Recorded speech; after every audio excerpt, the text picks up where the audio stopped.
Hello again, friends, and welcome to another fine edition of 151. My name is Adam, and I'm joined by a man... Shoot.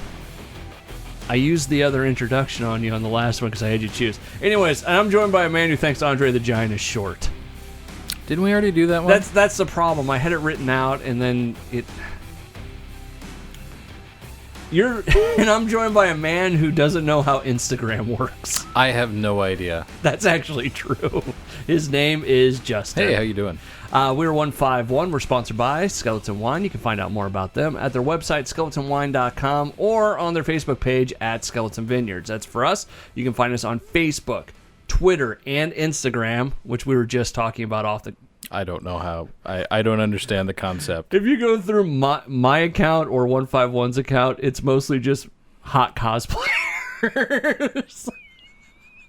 With special emphasis on Catwoman and the video game Mary Jane. Every once in a while, yeah. Oh, Every geez. once in a while. So, anyways, you can find us on Facebook, Twitter, and Instagram, all at 151 The Show. And please find us on Podbean, iTunes, Stitcher, YouTube, Google Play.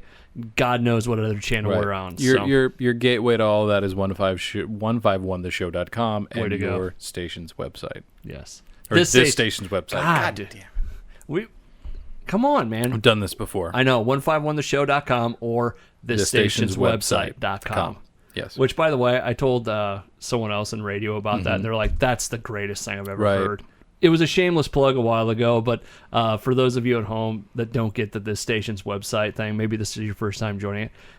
Welcome. In the world of radio, whenever they do like copy that has to be on multiple stations, they always put go to this station's website for more information. Exactly. So I was like, oh, we should totally get this station's website. Turns out it was available. And actually start using that. Right. And everyone's like, oh, that's a great idea. And nobody ever did anything with it. Right. So I said, screw it. I'm going to do it. Right. So I called him. Right. And 5 minutes later, we own this stationwebsite.com. Anyways, on this edition of the show, we're actually going to do something that we do from time to time. We haven't done it we did it a little bit ago, but it's been a while since we did a twofer. It's very fun. It is. It's Bag of Questions. It's probably our favorite thing. Like for me, it's I like it probably better than anything else we do. Just walked all over the intro there. Can I play it now? Yeah. Okay.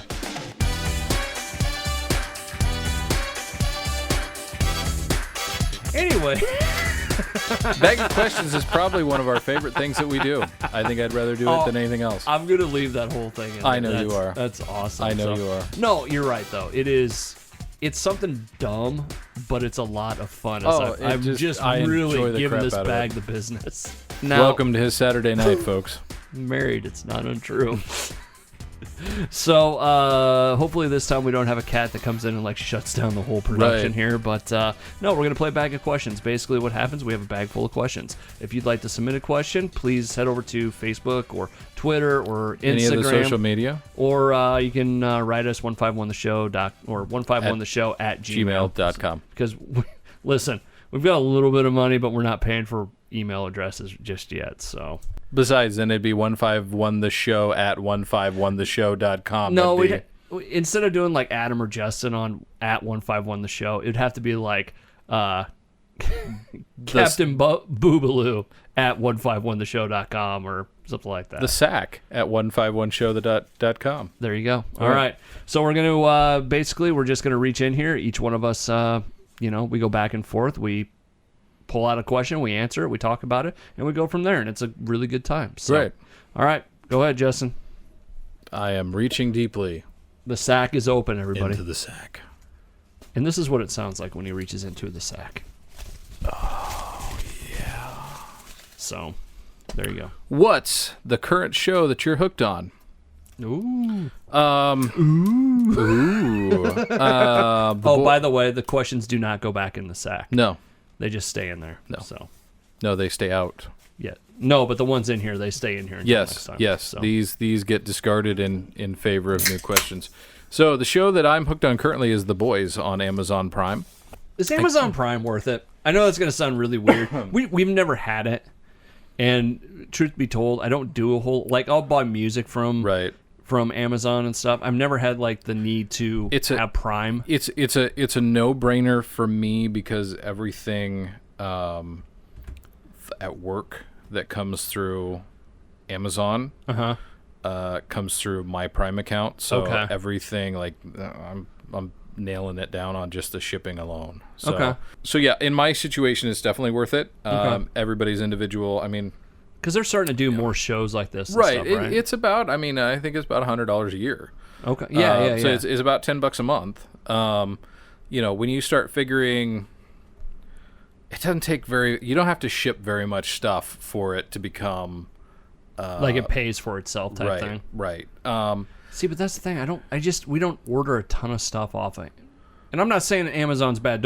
Please don't think I'm saying that. And don't get me wrong. I like a nice brick and mortar. I like a local business whenever I can support it. But, just a simple fact that for us, the Prime content, and then especially with a 6-year-old and a 2-year-old, being able to stream Daniel Tiger on a Kindle on a road trip is pretty huge. Yeah.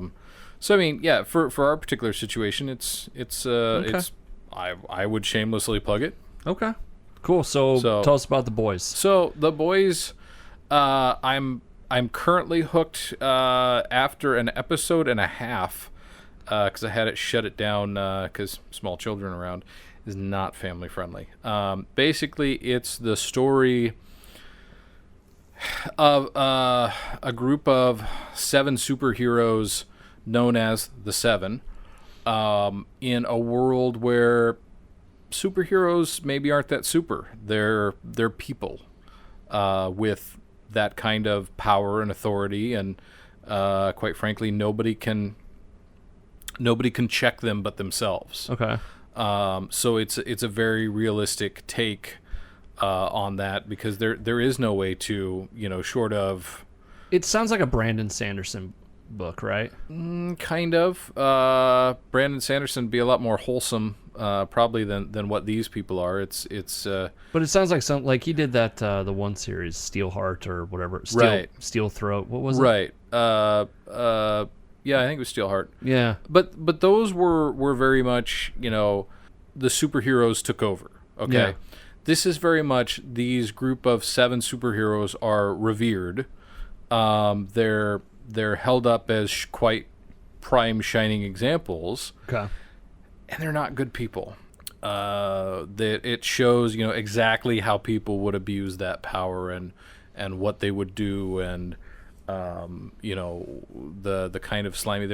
There's one guy who turns invisible who likes to lurk in bathrooms. I don't think I'm giving anything away by saying that, but that's not really a very super thing to do. One of the interesting things that I thought, especially with us being based out of central Iowa, is that right off the bat, there's a new superhero joining the 7, and her name is, I think, Starlight, and she's the darling of Des Moines. They start her out, and I'm not sure whether they're trying to show, how wholesome and naive she is by bringing her in from Iowa, but a very... it was interesting because the last Amazon show that I was watching also had a reference to Des Moines, which is Good Omens, which if you've never seen Good Omens, read the book. Terry Pratchett, Neil Gaiman, fantastic. Watch the show.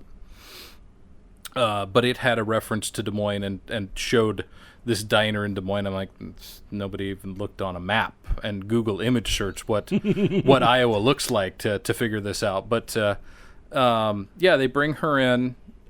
She's like maybe the one. She's a truly good person, so it'll be interesting to see how this unfolds. Like as if they she go in. gets corrupted, Right. or if she Right. keeps them in check. And on the other side of this, you have a guy whose personal tragedy was caused by the irresponsible actions of one of the 7, and he meets up with Carl Urban. Does Carl Urban have powers in it? No. Nope. He does not, at least not that I've seen so far. Carl Urban, at his very Carl Urbanest, very heavy on the accent, got his big scruffy beard. Yeah. For those of you who don't know Carl Urban, he played McCoy in the new Star Trek movies he's been. He was in the Doom movie. He's done all sorts of stuff. He was wasn't he Dredd? Judge Dredd? Yep, he was Dredd in the latest one. He was he was in Hercules and Xena. If you want to go back 20 years, I mean, was he really? Yeah, he was when they were. That's how he got his start when they were doing it down in Australia. So good show. Good show. I mean, I'm actually really I'm watching it in 5-minute chunks when I have an opportunity when the kids aren't around. So just to keep moving forward on it, it's that good so far. It's you really watch it on your phone? Probably could. I haven't so far, but poop show. That's a good point. It's a really great poop show. It would be. Good call. Unless your wife wants to do it. Right. Is she no, so far. So it's just you? But I haven't really brought her in. She walked in about 10 minutes after I started the second episode because it was just kind of one of those things. I'm like, oh, okay, well, I've got an hour here. Yeah. The kid's down for a nap. I'm going to see. What am I going to do? And then all of a sudden I'm binging it and I'm like, well, I'm way into it now. So that I had to ask my wife earlier this summer when Stranger Things came out. Right. Again. I had to ask her beforehand. I'm like, is that one we watched together? Right. And she goes, yeah, why? I go, because I didn't know if I had to wait for you to be able to watch this. Because we live in an age where, I mean, I'd sooner say something about my mother-in-law than watch a show without my wife that we watch together. My God. It's true, though. Right. I know. When Good Eats comes back in a month or so, probably it's already been on by the time this will be out. When Good Eats comes back, man, that is one that if I watch without her, I'm a dead man. She walked in the other day on me watching, and this, I don't know if this is really shameless plug or it's an interesting watch. Have you watched The Great Hack on Netflix yet? Mm-mm. That's really interesting. Okay. That basically what I learned from The Great Hack on Netflix is right or wrong, good or evil, the person with the best marketing is probably going to win. That's true. So. That's true. That's very true. Question. Go ahead. Since we're on this subject, what would you rather get caught watching? Something that you guys watch together and you're 4 episodes ahead, or porn? Ooh. Right? What would you rather have her walk in on?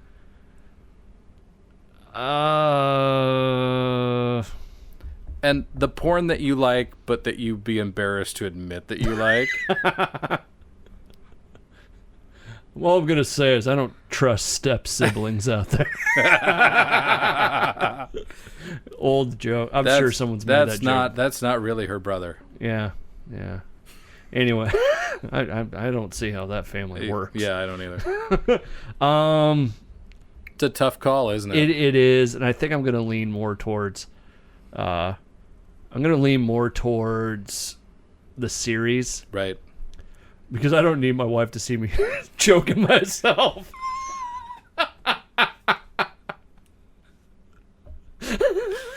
Oh. That ball gag's for me, not anybody else. I saw a meme, and if we need to bleep this, go ahead. I saw a meme the other day that it was how to perform a chokehold. Yeah. With a comment underneath it. Thanks for letting me know. I thought this was self-defense, and I made my mugger 3 times. That's good. Oh. Next question. Yes, on the bag of questions here. You know what? Not going to do the sponsorship right now. I think we should move on. We'll wait to a more wholesome part of the show. Yes. I am really reaching around. Right, that Catwoman. Oh, you know what I just realized? Catwoman fixation seems pretty tame now, doesn't it? Yeah, I know. As I look over in the camera and I see me rifling around in this bag, because you can't see the bottom. Can you? It'll just look like I'm just touching yourself. Yes, horrible. You should see it from my angle, folks. All right. Oh, this is a big one. Got a big one, everybody. Yep. These jokes write themselves, ladies and gentlemen. What is your most hated chore? Mowing. Hands down. God, do I hate to mow. I would rather blow snow. Remove snow from a driveway. There's something satisfying though about the snow removal. Mm-hmm. There really is. See, I'm just, and part of it is I'm just not a fan of summer. Right. You're fat, man. You don't like to sweat. No, it's true, but it seems like in this part of the year, especially around Iowa for the last couple years, it's been where you get a ton of. Right. It's nice, it's like, oh, are we going to flood again or whatever? And then all of a sudden it's like, okay, we're done doing thunderstorms or any kind of precipitation for the next month and a half, and it's nothing but 90-degree weather. Right. And, and then you hit fake fall. Yeah, and then you hit fake fall, and then summer comes back. Right. The revenge of summer. Right. And then it goes to fall. Summer 2, Electric Boogaloo. Ryan, our buddy Ryan would love that you said that right now. Okay. Hi, Ryan. But no, just mowing in general. God, do I hate mowing. Followed a close second by raking leaves. Right. Because in the infinite wisdom of the neighborhood I live in, we decided that, hey, 40 or 50 years ago, whenever I think the house was built in the 70s, so whatever that adds up to. Right. Let's plant soft maple everywhere. Everywhere. I used to live on this street. It's everywhere. It's like 2 trees per lot. Yep. All the way down. These things, like, they do the helicopters, they do the leaves. Like, the one tree in the back is like clockwork. Mm-hmm. It hits like October, leaves are down. Done. These things, you get through November, and then all of a sudden it's like, oh yeah, we got to dump all the leaves. Right.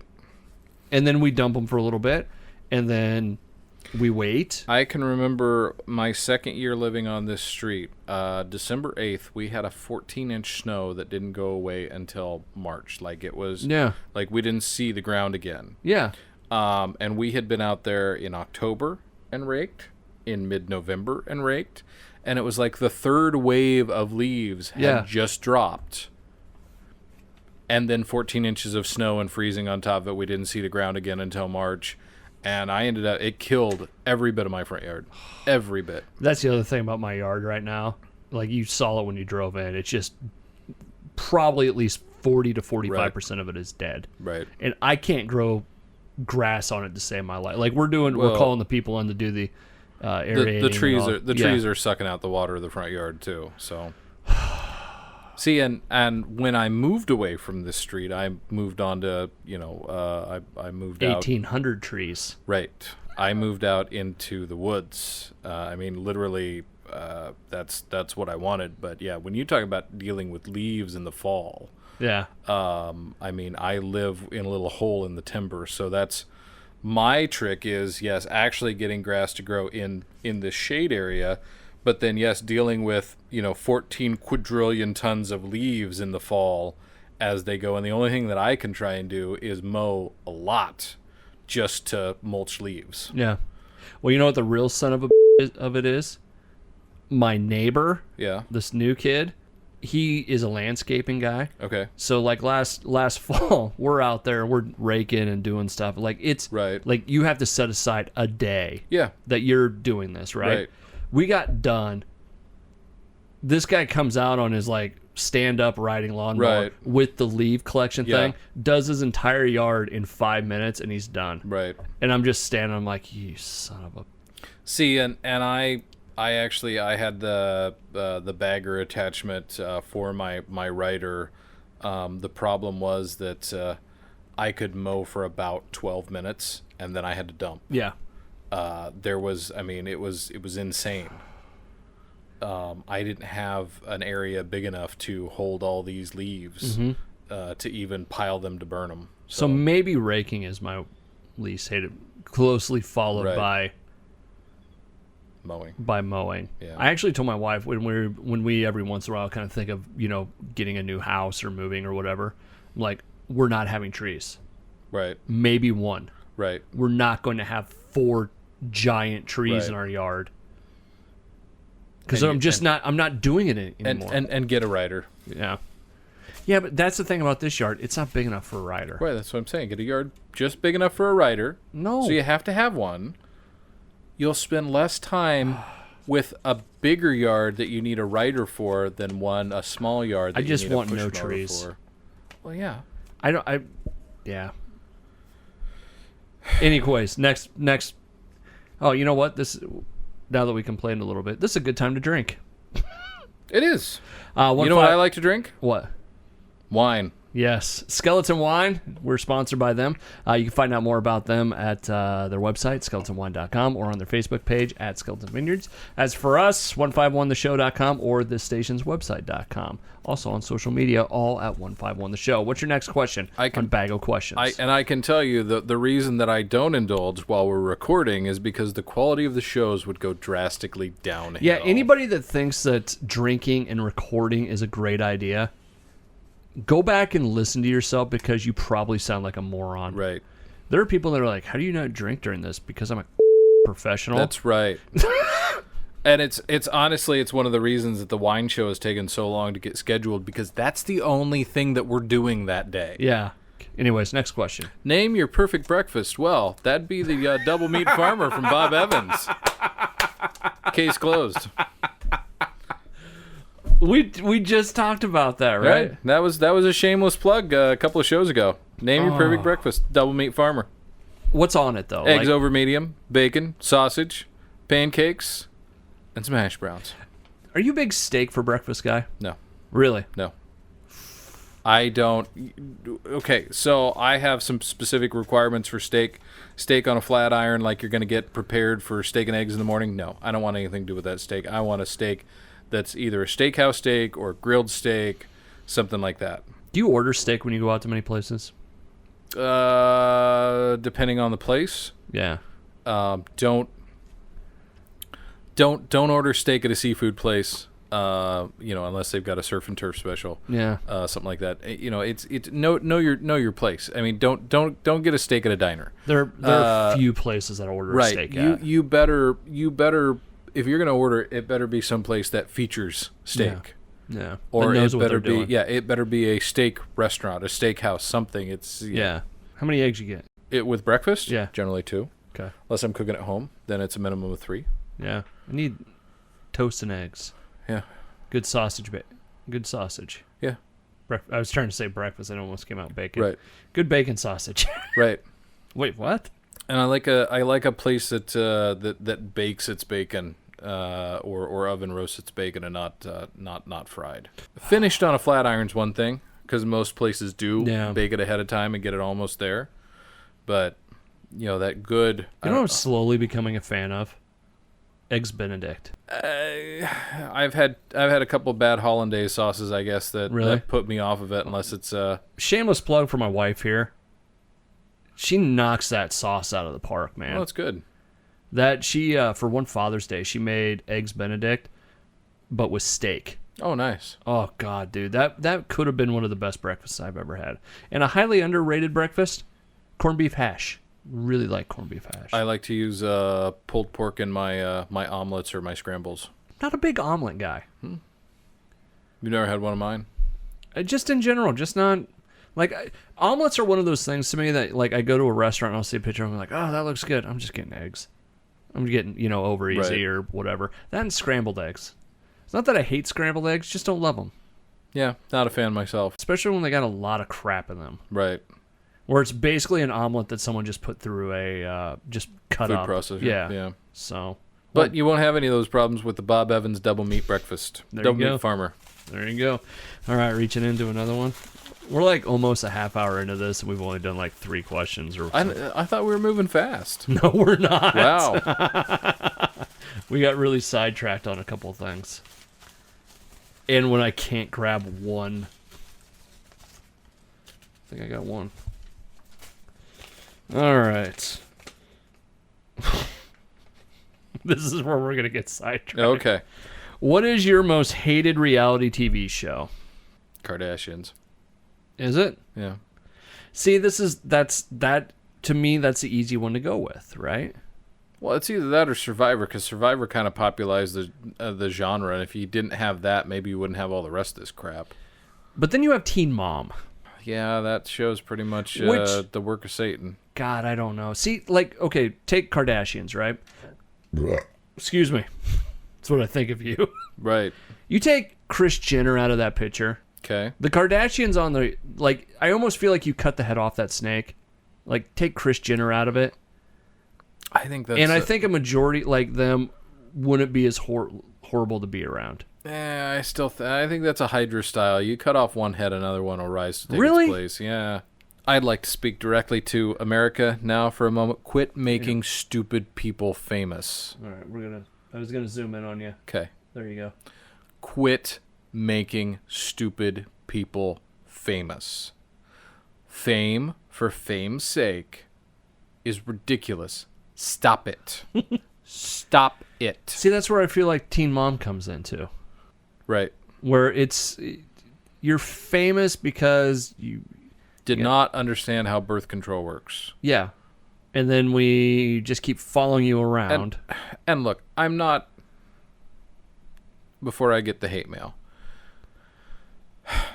there's nothing inherently wrong with becoming a mother as a teenager. There are a lot of options out there, and I applaud you for being brave enough, especially at a young age. I've known some teen mothers. That is not an easy task. It requires a lot of sacrifice. There are a lot of good things to say.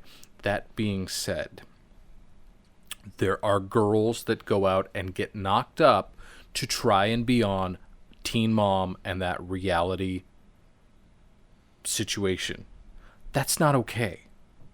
Don't have the show. Don't make don't make that an achievement. Yeah. Don't make that sacrifice an achievement. I will say this: the people that are on Teen Mom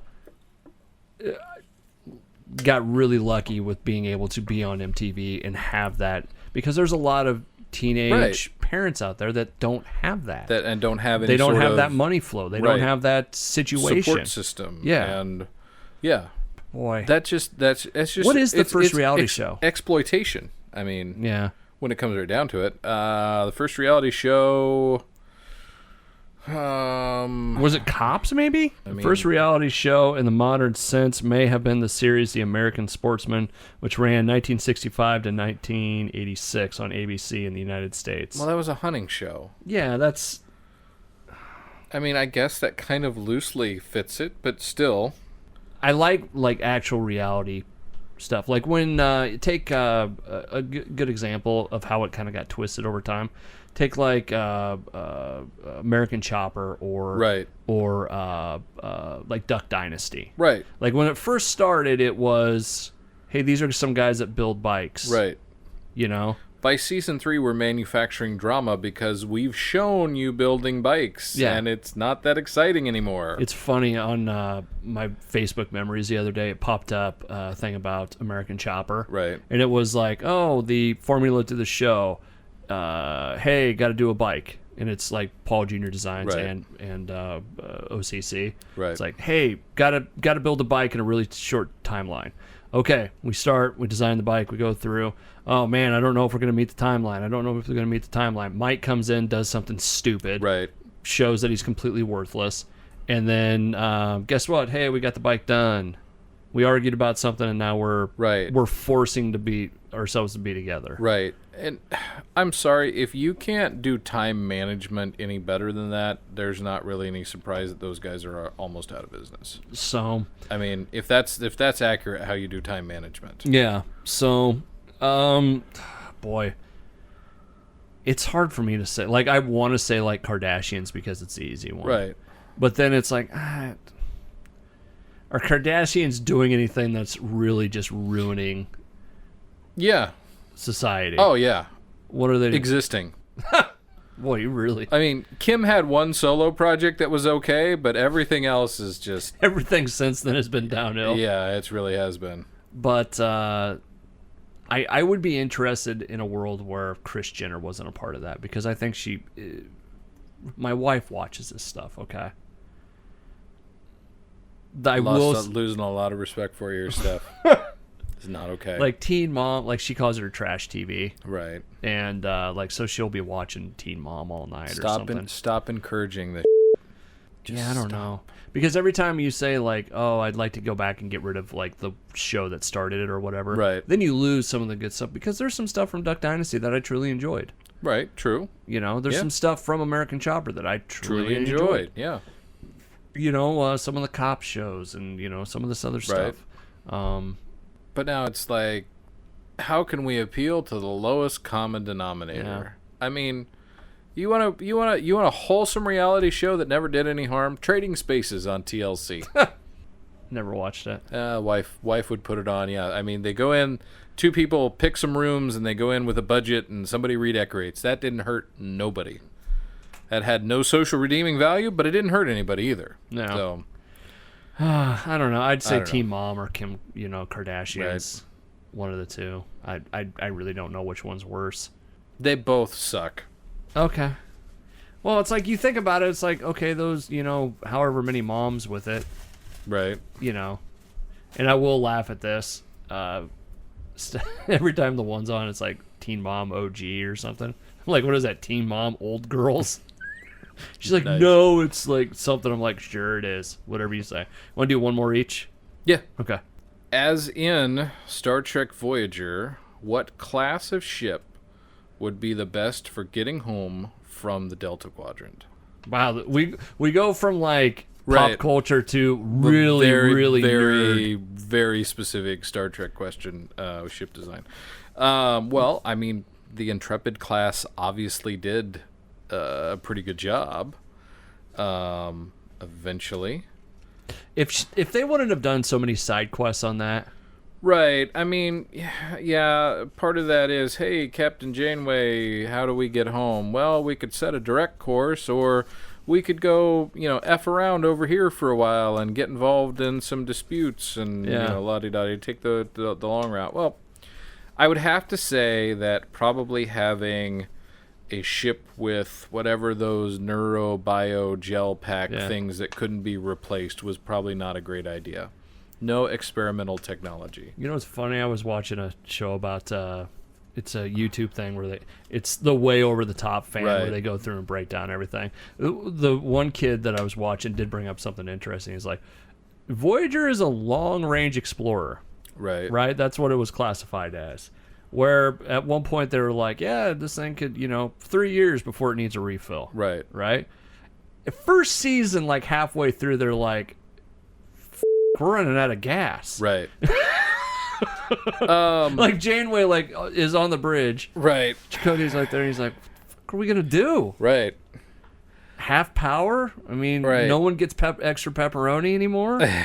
I think, I think that was a small ship.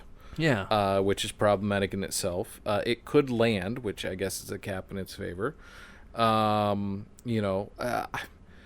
Honestly, okay, the easy answer is one you're not going to like. The best ship is obviously a Borg ship. As far as, Federation ships, I'm going to say that, something that could run at high warp for long periods of time.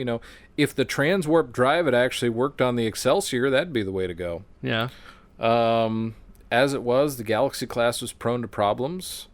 You know what I will make an argument about the Galaxy class for, though? Like, say they did drop off a Galaxy class over there. Right. It's not going to be perfect for this type of thing. Right. But it has one thing that Voyager didn't have. It has space on board. It has space on board. Where, know, and this is where I sound really like, Right. Captain Atom here. Right. But at one point they're saying, 40% of the interior space wasn't being used for anything. Right.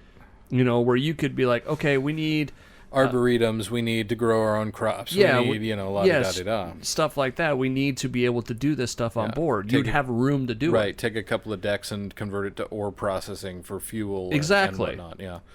That definitely has, ship-wise, I mean, honestly, ship-wise, I mean, as far as most reliable, it seems like overall either the Reliant class or the Excelsior class, I mean, 70 years later, they still had Excelsior classes running around.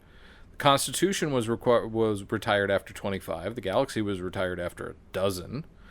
I'm going to say, day in, day out, give me an Excelsior class, and I think we'll get home in the record amount of time.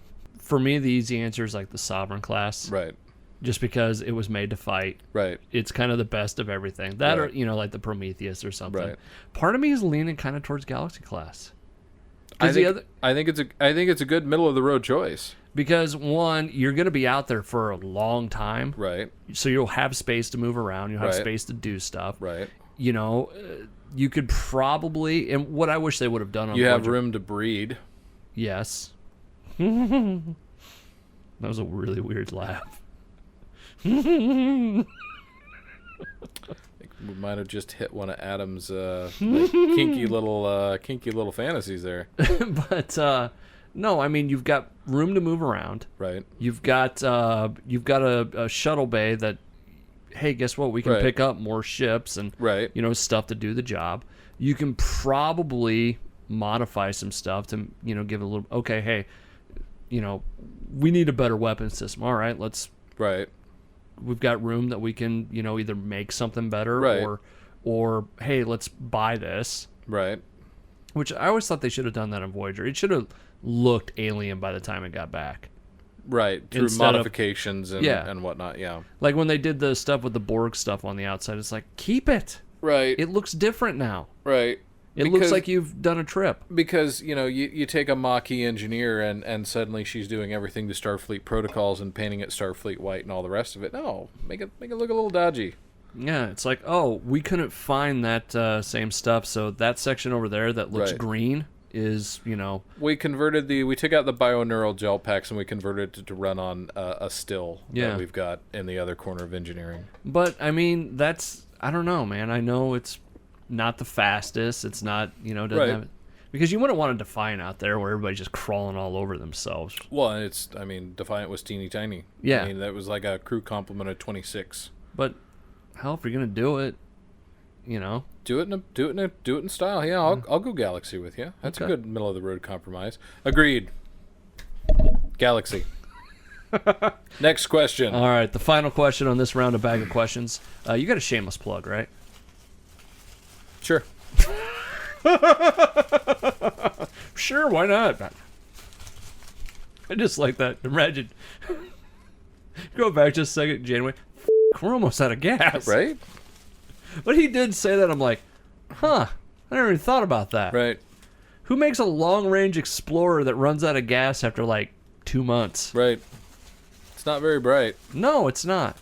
It's not very forward-thinking there, Starfleet. Captain Adam here. All right, the final one on this. Answered. Let's see. Name something you've had to fake your way through. Being with a lady. No, I'm kidding. Are you, though? First time, you kind of got to fake it, right? I don't really know how to operate this machinery. I'm just going by what I'm... Going by instinct and going by the blurry instructional videos you've seen? That or the Puernos you've watched. Well, that's the blurry instructional videos, yeah. Mine haven't been very blurry. Well, at the time, maybe. I grew up in the age of scrambled porn. Yeah. Trying to think here. Every single time we do this. Yeah. True? I mean, yeah. I mean, honestly, yeah. When we decided to do this, I mean, I totally faked my way through it. I obviously had, you who do this sort of thing for a living, and some other people that I've paid attention to how they do it, and picked up. I've learned a lot. That's the son of a. When you started doing this, you were actually really good at it. Right. Whereas, God, did I have to work at the beginning? And listen, it's still a struggle some days. The biggest thing, and not to make this sound easy or anything, because it's not. But yeah, try coming up with a topic. Right. Once we get past that hurdle, sitting here and having a conversation with you and ignoring all this is pretty easy. It's hard when the cat keeps coming in, though. It's hard when the cat comes in. So, but there was probably, like I said, this is one of the older ones. Right. It's probably something I had a specific thought in mind. Because it's my handwriting. And usually that's when I write these down. Right. And that's like at work at points I'll be like, oh, we need new questions for, The best thing, and it kind of alludes to, imposter syndrome, and I think everybody's been through that, where you're in a situation like, why am I here? I don't deserve to be in this situation. The best thing that I ever read about that was Neil Gaiman wrote a little article about being at a deal with he said, I struck up a conversation with an elderly gentleman because we shared the first name. Yeah. And the guy, after a little bit of talking, says, I don't even know why I'm here. These people have built things and created things, and all I did was go where they sent me.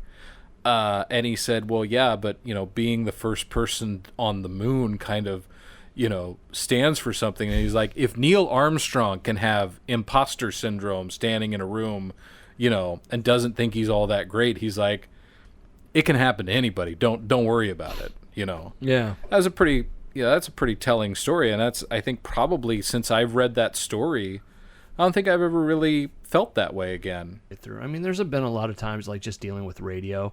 Yeah. Where there'll be Parenthood. Yeah. Yeah, where you have to fake your way. No, that's a really good Parenthood. one. It just occurred to me. I'm doing that on a daily basis. I can remember being my daughter's age and thinking my mom and dad completely had it together. They knew exactly what they were doing. There was never any question, that there was never any doubt, that they were, and they didn't know either. I mean, that's every day you're faking it. Funny side story about parenting.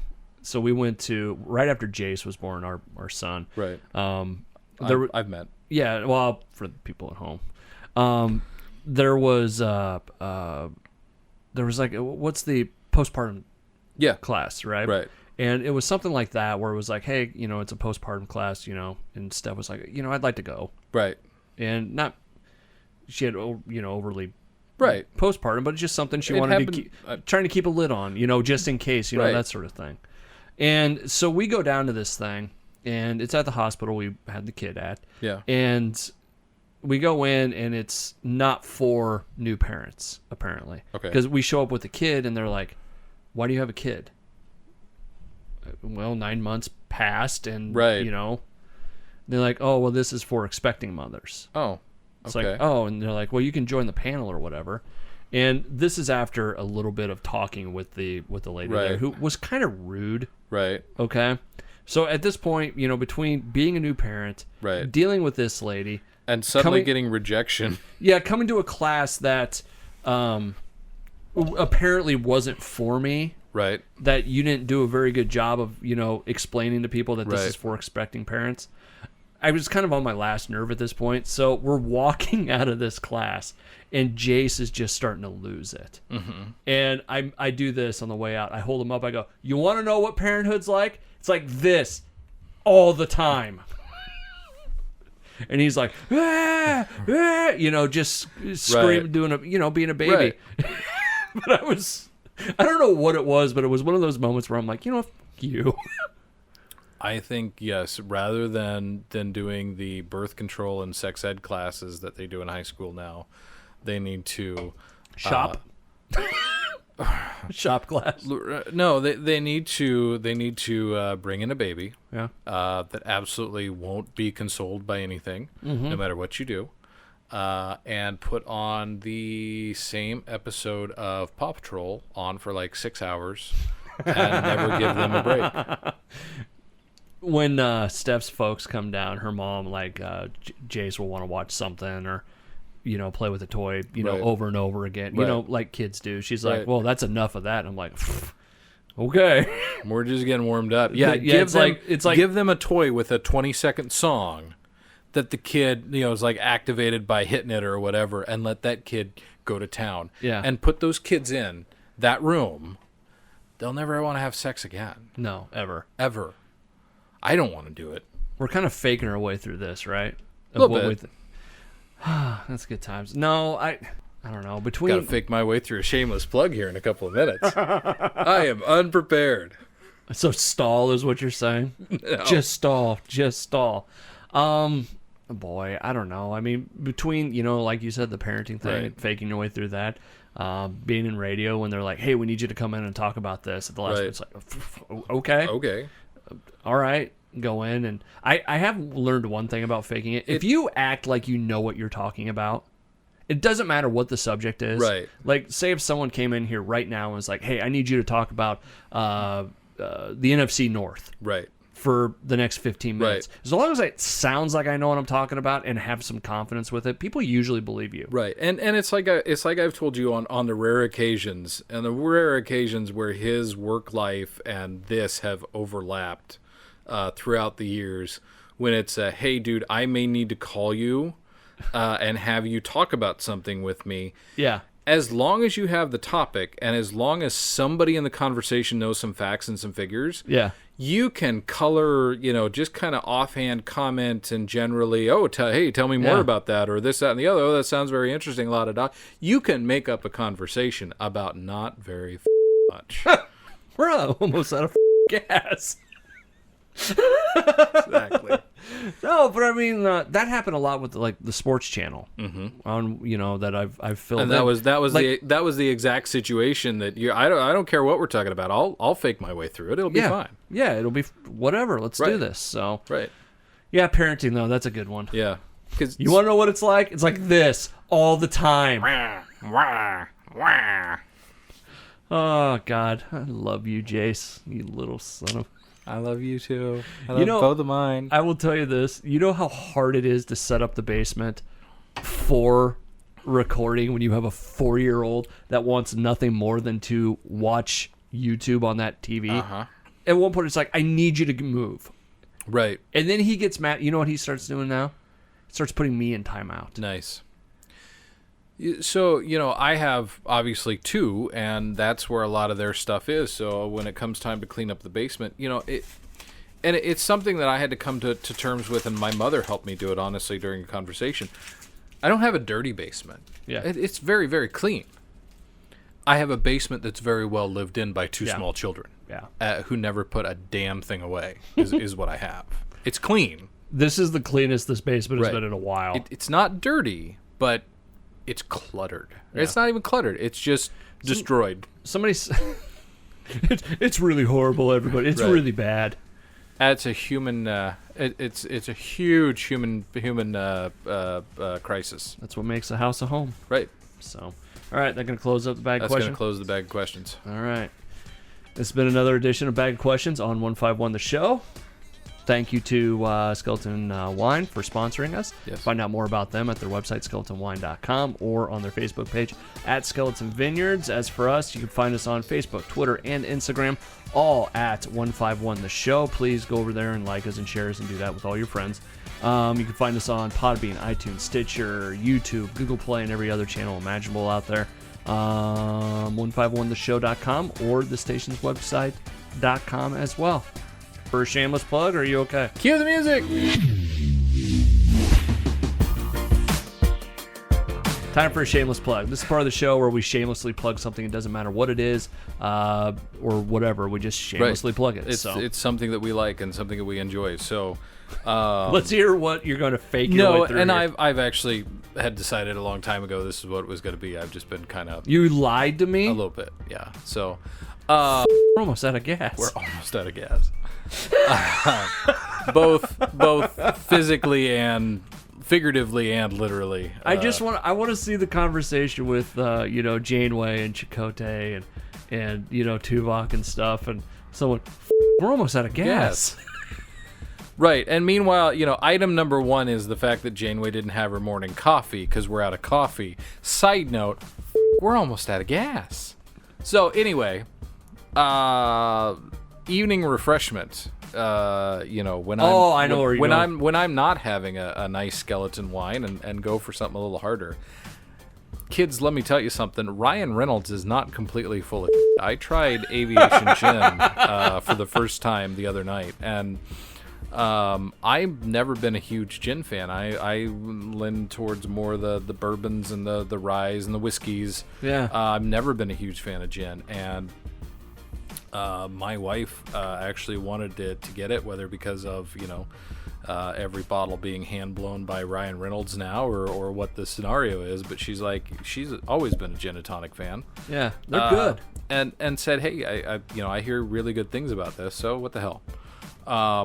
This stuff is amazing. All the stuff that I didn't care for about gin, especially like the juniper taste and some of that, it's gone. It's great. Little 7-Up, little tonic water, a little Sprite, whatever your mixer of choice is. She made one for me the other night with some 7-Up and a fresh chunk of lime in it, and some. Oh my God, this stuff is amazing. It's refreshing. It's crisp. It's good. Yeah, I can't recommend it highly enough. Cool. Gin's one of those things that you have one, and then it's like, okay, it's going down really smooth now. Yep. Next one, and then you have one or you have 7. There's really no in between. And the other night, grilling. Man, it was like I'm on number 3, and I'm like, it's Tuesday, and I have to work in the morning. This is gonna go south. I have to stop right now because they're just okay. Maybe one more. Way too well. So aviation gin. Aviation gin. Aviation gym. Yes. So much different. Oh, aviation gym is either where Air Force pilots work out or some fat dude with just like the aviators and the jacket that doesn't close. That's aviation gym. You just described my weekend. I have aviators. So do I. Son of a... I think you have to be 35 years old to wear a pair of aviators. I would agree. I don't. Unless you're a hot chick. Yeah. Hot chick and aviators. That's okay. But yeah, if you're a dude, you need to be 35 years old. There's a certain gravitas you've got to have to pull off a set of aviators. I don't think any Tom, Dick, and Harry frat boy with a pop collar can pull off aviators like they wanted to there for a couple of years. Shameless plug or life advice from Justin? I think it's both. Okay. So just want to make sure. Be 35, get yourself some aviators, have some aviation gin, and if you see a frat boy, punch him. We're almost out of gas. We're almost out of gas. See you next time. Bye-bye.